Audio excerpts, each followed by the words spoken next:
I would say that the major threats or challenges we're facing in the 2020s is, first of all, the disruption in the multilateral framework, the attempt to dismantle the cooperative approach in global issues, because this undermines our capacity to address effectively all the other crises around us that either find a solution with this cooperative approach or they simply don't find a solution. I would put as a second threat to our own security as Europeans climate change. First of all, for the impact it has on our own territory in Europe, but also it has such an impact on the security of other territories, natural disasters in the rest of the world, that this creates massive movement of people in other places that also affect Europe and the overall geopolitical balance in the world. So I would put climate change as the second threat.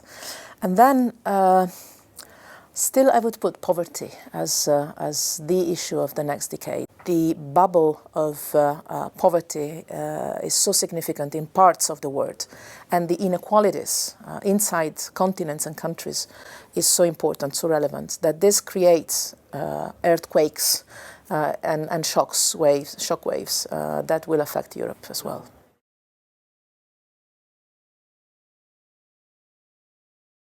First of all, Europe has to acknowledge the role it has to take today and lead, not only by example, but also by creating the space for alliances worldwide to be formed and to act together.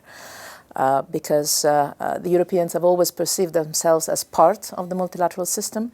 In the moment when multilateralism is put in question and challenged, I believe the Europeans have to start leading and taking responsibility for also offering others the space to come together and work in a cooperative manner.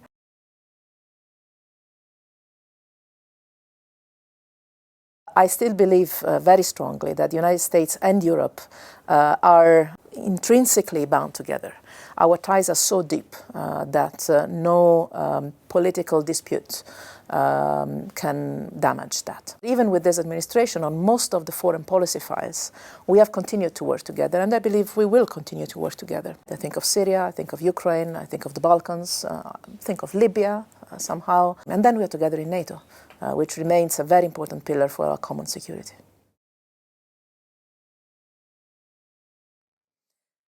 I think that on this particular issue of the 5G, first of all, it's member states that need to take their own decisions and orientations.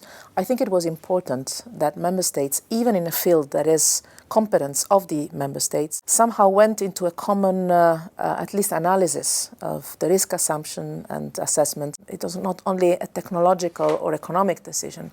It has some security implications, and our security as Europeans is interlinked.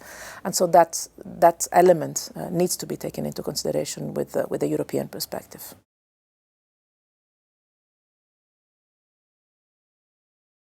I think that the nuclear deal with Iran has been a fundamental pillar for non-proliferation and security. The agreement is still alive, is not in good shape, is not in good health. It has been increasingly difficult to work to save it.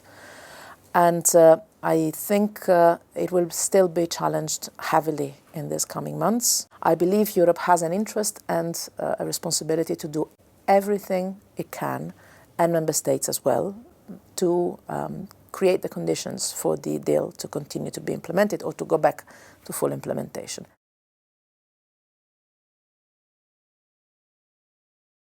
I've learned that you need to choose your battles very carefully, not in terms of which battles you can win, but which battles are worth fighting for.